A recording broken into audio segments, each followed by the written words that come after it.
Hey guys, अगस्त में मैंने एक सीरीज़ स्टार्ट की थी मोटिवेशनल वीडियोस जो कि सुपर हीरोज से इंस्पायर्ड होंगी, जिसका शुरुआत मैंने सुपरमैन से किया था और अगला वीडियो था आयरन मैन के ऊपर। ये दोनों ही आपको मेरे प्लेलिस्ट में मिल जाएंगे। अक्टूबर को बैटमैन का आने वाला था, पर क्योंकि मैं बहुत ही ज़्यादा बिजी हो गया था अपने काम से, इसीलिए मैं वीडियो नहीं बना पाया, जिसके वजह से मुझे बहुत सारे मैसेजेस आए थे कि बैटमैन के ऊपर मोटिवेशनल वीडियो कब आएगा। तो गाइस, आज ही वो दिन है और एक तरफ से सॉरी कि मैंने इतना लेट किया।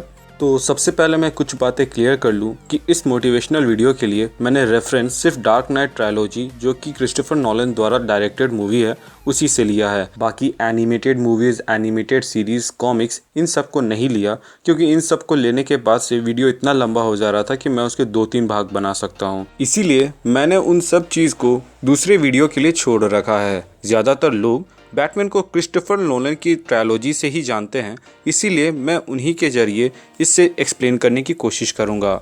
बैटमैन बिगिंस की शुरुआत में ही हम एक इम्पॉर्टेंट चीज़ सीखते हैं, वो है टारगेट सेट करना, यानी कि एम या फिर मकसद। ब्रूस जानता ही नहीं था कि उसे करना क्या है। अगर वो सच में इंसाफ चाहता तो वो खुद एक लॉयर बन सकता था और केस लड़ सकता था ताकि उन मुजरिमों को सज़ा मिले, लेकिन वो बदले की आग में इतना डूब चुका था कि वो अपने मॉम डैड के कातिल को खुद ही मारना चाहता था। जिस रात उसके मॉम डैड की मौत हुई, उस रात से लेकर उस डेट ऑफ हियरिंग तक, जिस दिन फाल्कनी के आदमी ने उस क्रिमिनल को मरवा दिया, उस दिन तक वो इस गिल्ट में जी रहा था कि उसके मॉम डैड का कातिल अभी तक जिंदा है। लेकिन उस क्रिमिनल के मरने के बाद से वो इस गिल्ट में आ गया कि उसने अपने मॉम डैड के कातिल को नहीं मारा।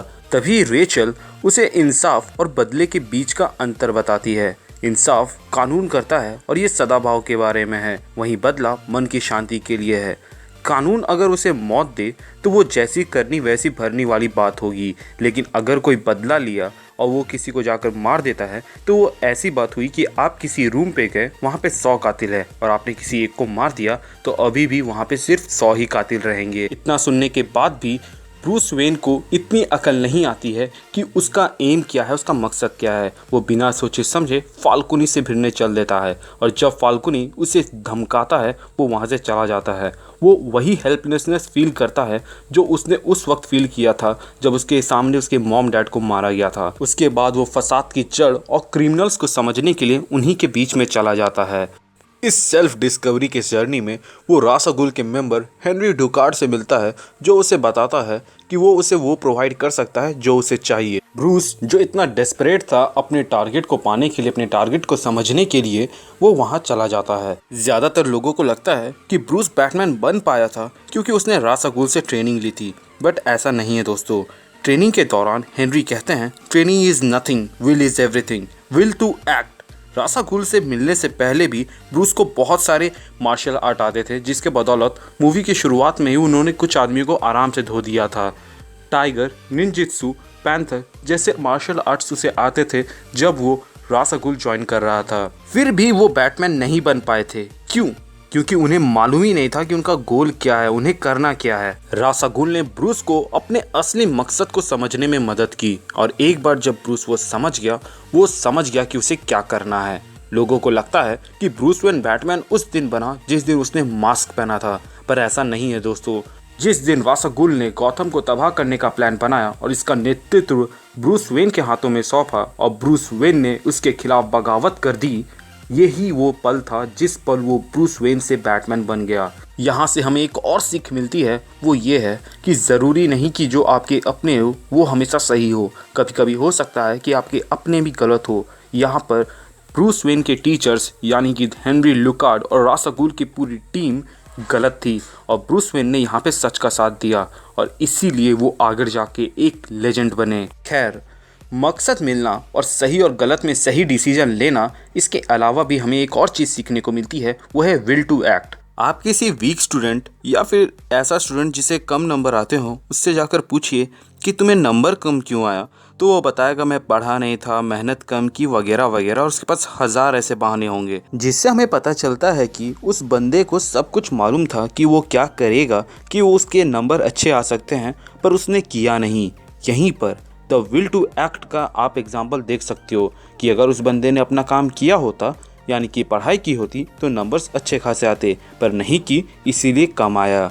इसीलिए विल टू एक्ट बहुत ज़रूरी है। जब ब्रूस वेन रास अल गुल के खिलाफ बगावत करता है तो वहाँ पर हमें और एक सीख के बारे में पता चलता है, जो कि होता है अपने जिम्मेदारी का एहसास करना। मूवी के शुरुआत में ही ब्रूस वेन के डैड एक डायलॉग कहते हैं। वो कहते हैं कि गौथम शहर ने हमें बहुत कुछ दिया है और अब हमारी बारी है कि हम उसे कुछ दें। ब्रूस वेन चाहता तो अपने ऐशो आराम जिंदगी जी सकता था, लेकिन उसने अपने डैड के कहे हुए बातों को फॉलो करते हुए गौथम को बचाने के बारे में सोचा और वो the dark night the legend बन गया। जिस पल आप अपनी जिम्मेदारियों को समझ जाते हैं उस पल आप एक हीरो बन जाते हो। आपकी जिम्मेदारी सिर्फ दो जन के प्रति होती है, पहला आपके परिवार और दूसरा इस देश के प्रति।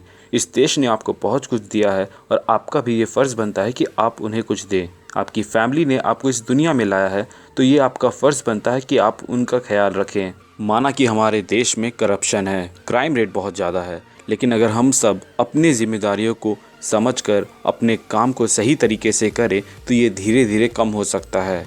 आपको ज़्यादा कुछ नहीं, बस ज़रूरतमंदों की मदद करनी है। ब्रूस वेन ने अपनी खानदानी घर और सारी प्रॉपर्टी गरीब और अनाथ बच्चों के नाम कर दिया था। हम भले ही ऐसा नहीं कर सकते हैं क्योंकि हमारी कुछ जिम्मेदारियां हैं अपने परिवार और इस देश के प्रति, लेकिन हम उनकी मदद करके उनके साथ थोड़ा समय बिता के उन्हें थोड़ा गिफ्ट देकर या फिर किसी भी तरह थोड़ी सी खुशियां अगर कुछ पल के लिए भी बांट दें तो ये बहुत ही बड़ा अचीवमेंट होगा। अगली चीज़ जो हम सीखते हैं वो है कुर्बानी, यानी कि सैक्रिफाइस।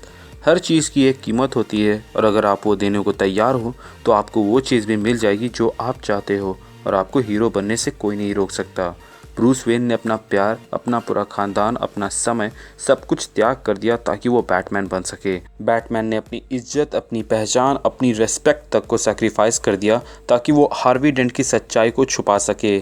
कभी कभी सच्चाई इतनी कड़वी होती है जिसे लोग बर्दाश्त नहीं कर सकते और उससे सुनते ही वो टूट जाते हैं और उनका इंसानियत से विश्वास उठ जाता है। बस इसी चीज़ के वजह से बैटमैन ने हार्वी डेंट की सच्चाई को छुपाए रखा, क्योंकि हार्वी डेंट की अच्छाई एक मिसाल थी गौथम के लोगों के बीच में कि इस करप्टेड सिटी के बीच में भी कोई अगर दृढ़ निश्चय के साथ खड़ा हो तो वो भी यहाँ पे लॉ एंड ऑर्डर कायम कर सकता है। जो चीज़ बैटमैन इतने सालों से यहाँ पर कायम करने की कोशिश कर रहा था वो हार्वी डेंट ने कर दिया था और वो अगर एज अ हीरो मरता तो वो एक मिसाल बन जाता।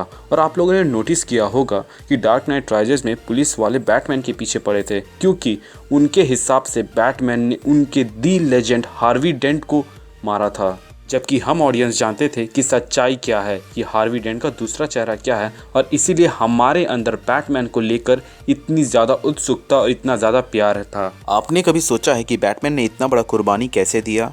तो इसका जवाब है प्रायोरिटी। इंसान जिस चीज़ को सबसे ज़्यादा प्रायोरिटी देता हो उसके लिए कहीं से भी गुजर सकता है। बैटमैन के लिए गौथम शहर की शांति सबसे ज़्यादा मायने रखती थी, इसीलिए उसने उस चीज़ के लिए अपने आइडेंटिटी को कुर्बान कर दिया। और उसके बाद काफ़ी समय तक गौथम में लॉ एंड ऑर्डर कायम था, जो कि बैटमैन के सैक्रिफाइस का नतीजा था। लेकिन ये लॉ एंड ऑर्डर ज़्यादा दिन तक टिक नहीं पाया क्योंकि बेन का इंट्रोडक्शन हुआ था द डार्क नाइट राइजेस में, जो कि इस बात की ओर इशारा था कि नथिंग इज़ परमानेंट, ना खुशी, ना गम, ना प्रॉब्लम, ना सल्यूशन।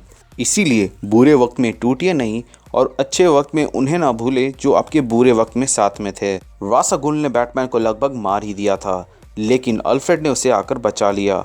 वो उसे मोटिवेट करता है उसी पल कि जाके रास अल गुल को रोके गौथम को तबाह करने से। यहाँ पर अल्फ्रेड हमारे फैमिली मेम्बर की तरह काम करता है, जो कि हमेशा हमारे सपोर्ट में रहते हैं। चाहे कितनी भी बार हम फेलियर का सामना क्यों ना करें, वो हमारे सपोर्ट में हमेशा खड़े रहते हैं। यहाँ पर हमारा फ़र्ज़ बनता है कि हम भी उन्हें निराश ना करें और जिस तरह बैटमैन ने रास अल गुल को हराकर गौथम शहर को बचाया था, उसी तरह हम भी जिस ट्रैक पे फेलियर पा रहे थे उसी ट्रैक पे सक्सेस पाकर अपने परिवार का नाम रोशन करें। बैटमैन का हर एक विलेन सोसाइटी का वो चेहरा है जिसे हम लोग अपनी ज़िंदगी में फेस करते हैं।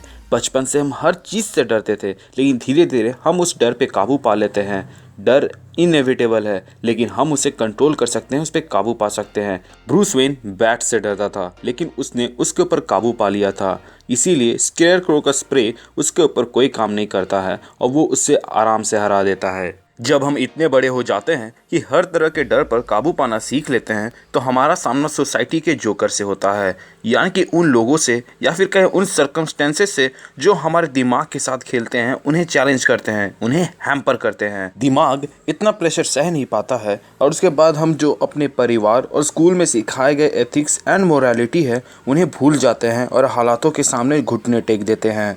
इस तरह के हालात ज़्यादातर इंसानों के ज़िंदगी में उस वक्त आता है जब वो स्टूडेंट फेज़ में रहते हैं और वो ग्रेजुएशन, इंजीनियरिंग, मेडिकल जैसी पढ़ाई कर रहे होते हैं, जहाँ पर उनके दिमाग में सबसे ज़्यादा प्रेशर पड़ता है और उस चीज़ से बाहर निकलने के लिए, उस फ्रस्ट्रेशन से बाहर निकलने के लिए वो अलग अलग रास्ते चुनने लग जाते हैं। और यही रास्ते या तो उस इंसान को बैटमैन बना देता है या फिर हार्वी डेंट। जोकर ने कहा था कि madness is like a gravity, all it takes is a push.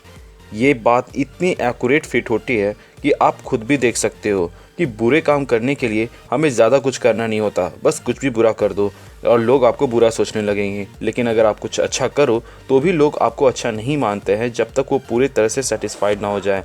एक अच्छा इंसान बनना उतना आसान नहीं जितना आप सोच रहे हो, लेकिन एक बुरा इंसान बनना मिनटों का खेल है। बेन ताकत का प्रतीक है, फिजिकली, मेंटली और कुर्सी की ताकत। यहाँ पर आपकी ज़िंदगी में जितने भी लोग होते हैं जो आपसे ऊपर होते हैं वो आपको हमेशा पीछे रखने की कोशिश करते हैं, लेकिन आपको वहाँ पर ब्रूस वेन की तरह कोशिश करते रहना होगा जब तक आप भी उस ऊंचाई तक ना पहुँच जाएं। Why do we fall Bruce to rise up, ये डायलॉग बैटमैन बिगिंस में था, लेकिन किसी ने उतना ध्यान नहीं दिया जब तक डार्क नाइट राइजेस में इसका एक प्रैक्टिकल एग्जाम्पल दिखाया गया। एडुकेशन आपके इंटेलिजेंस को एनहांस करता है और इस चीज़ को हम द डार्क नाइट ट्रायलॉजी में भी देख सकते हैं, जहाँ पर भले ही लूसियस फॉक्स ने गैजेट्स प्रोवाइड किए हो लेकिन उनको इम्प्रोवाइज ब्रूस वेन ने किया था। उसने ऑटो पायलट को ठीक किया था, एक छोटे से सोनार डिवाइस को पूरे शहर को ये करने के लिए उसे इतना अपग्रेड कर दिया था। बैटमैन बिगिंस में हम देखते हैं कि ब्रूस वेन अपने परिवार की इज्जत की परवाह किए बिना सबको बेशर्मी के साथ वहाँ से जाने के लिए कहता है और वो इसलिए ऐसा करता है क्योंकि हेनरी डुकार्ड ने धमकी दी थी कि वहाँ पर वो सब कोई को मार देगा। लोगों को लगा कि इतना वाहियात इंसान है, बट असल में वो उन्हें बचा रहा था। हमारे पेरेंट्स, हमारे टीचर्स और हमारे वेल विशर्स भी ऐसे ही होते हैं। वो हमारे सामने स्ट्रिक्ट बनते हैं लेकिन वो अंदर ही अंदर वो हमारा अच्छा चाह रहे होते हैं। बैटमैन की कहानी हमारे रियल वर्ल्ड से बहुत ही ज़्यादा इंस्पायर्ड है, इसीलिए हम उससे सबसे ज़्यादा कनेक्ट हो पाते हैं। उसके विलन्स बहुत हद तक रियलिस्टिक हैं और आप देख सकते हैं कि क्रिस्टोफर नोलन ने किस तरह उसे प्रेजेंट किया है कि हम उससे इतना कनेक्ट हो पा रहे हैं। मैं ये नहीं कहता कि आप बैटमैन के जैसे कॉस्ट्यूम पहन के रात को निकले और दुश्मनों से लड़े। मैं बस इतना कहना चाहता हूँ कि आप लोगों की मदद करें जितना आप कर सकते हो। लोगों की मदद करने के लिए आपके पास कोई सुपर पावर होना ज़रूरी नहीं है, बस कर दीजिए। ज़रूरतमंद की मदद करें, आप अपने शहर, अपनी दुनिया के हीरो बन जाते हो, बिल्कुल ब्रूस वेन की तरह। लेकिन लोग उन्हें अलग नाम से जानते हैं और वो है बैटमैन। मैं अपने इस वीडियो की एंडिंग भी बैटमैन के लास्ट लाइन से कहूँगा जो उन्होंने द डार्क नाइट ट्रायलॉजी में कहा था। उन्होंने कहा था, हीरो कोई भी बन सकता है, एक आम इंसान जो एक मामूली सा भी काम कर दे, जैसे कि एक अनाथ और लाचार बच्चे के कंधे पे कोट उड़ाना और उन्हें दिलासा देना कि उसकी दुनिया अभी सलामत है और ख़त्म नहीं हुई। लोगों की मदद करें, खुश रहें, अपना ख्याल रखें और keep moving forward. Thank you for watching, stay tuned.